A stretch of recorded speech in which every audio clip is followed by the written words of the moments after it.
So you have a book bundle and you want to start selling direct with Facebook ads, but where do you start? In this video, I'm going to cover some strategies that you can implement right away and you can actually start driving sales. So first, let's see what's working. Now, the best way to do this is jumping into the Facebook ad library. You can go ahead and actually just take a look at some other authors that are currently selling direct. You're going to want to make sure that you go ahead and click on their actual call to action and make sure that it's going to their website and not going to Amazon, because direct ads versus ads that are going to Amazon are going to be very different. Now, of course, we don't want to just copy and paste exactly what we're doing. We're not here to essentially just copy exactly what they're doing. What we want to do is really take the framework and understand what is making their ads successful so that we can implement some of those similar strategies into your own ads as well. And we did the same exact thing with Kimberly, who was able to really pull her books off of KU and go ahead and start selling direct by launching up the right ads from the very beginning using our proven strategies. Of course, there's some things that you have to go ahead and tweak before you go ahead and launch your ads.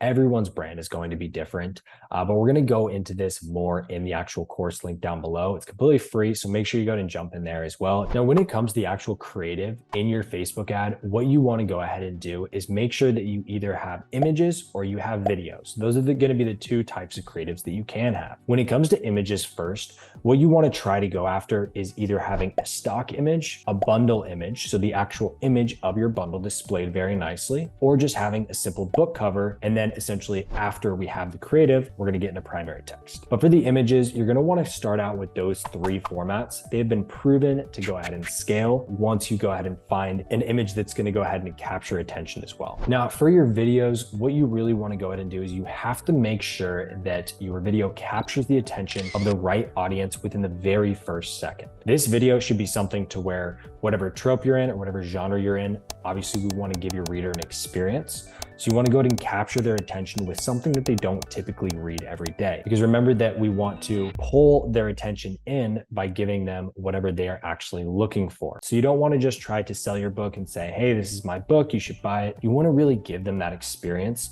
by pulling them into your story and continuing to pull them in with every single line that they see in either the video or the primary text as well. And again, this really does come into play with looking at the Facebook ad library. It's very important to understand the styles that are currently working. You can again see how long these ads have been running. They've been running for a longer period of time.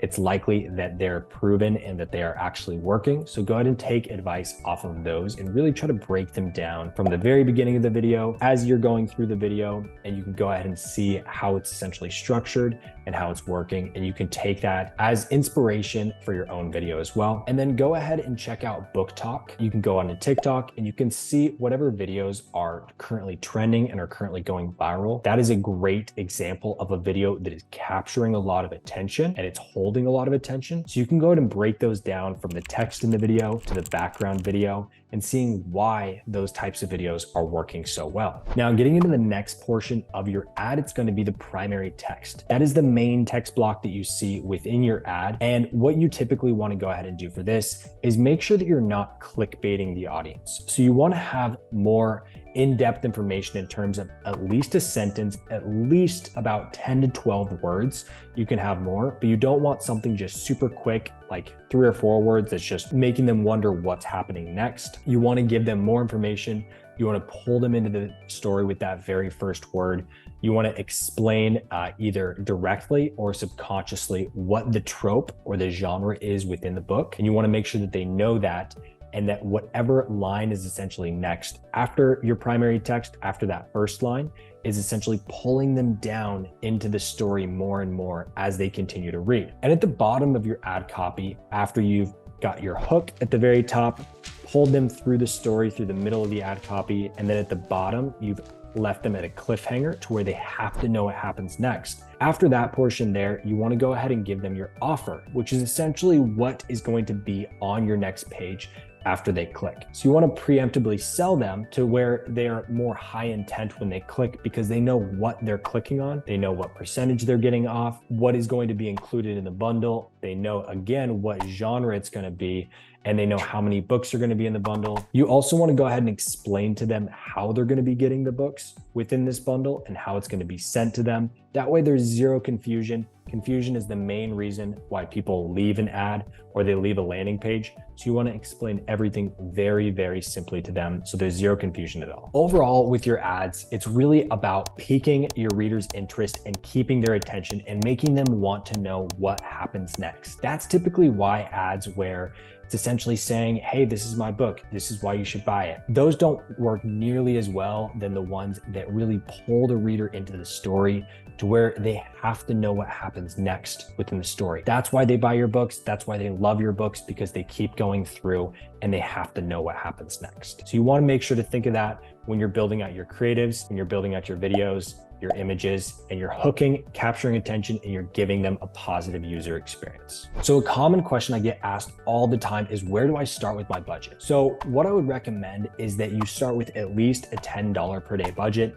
You can start up with a $100 per day budget if you're comfortable with spending that, but I would not start with anything less than a $10 per day budget. A common rule of thumb that you can also do is making sure that you are staying underneath 75% of whatever your product price is for your cost per result, because our cost per result is the actual indicator that we want to look at. We're not looking at cost per click and all the other metrics, because truly the main thing that matters is your cost per result. So as long as your cost per result is under 75% of whatever your product price is, say if your product price was $100, as long as your cost per result is under $75, you can continue to let those ads run, and they will continually get better over time as you're gathering more customer data, more pixel data, and your ads are continuing to learn and getting better over time. Now, drop a question down below if you have any questions about ads. I'll make sure to get to every single one, and I'll go ahead and see you in the next video.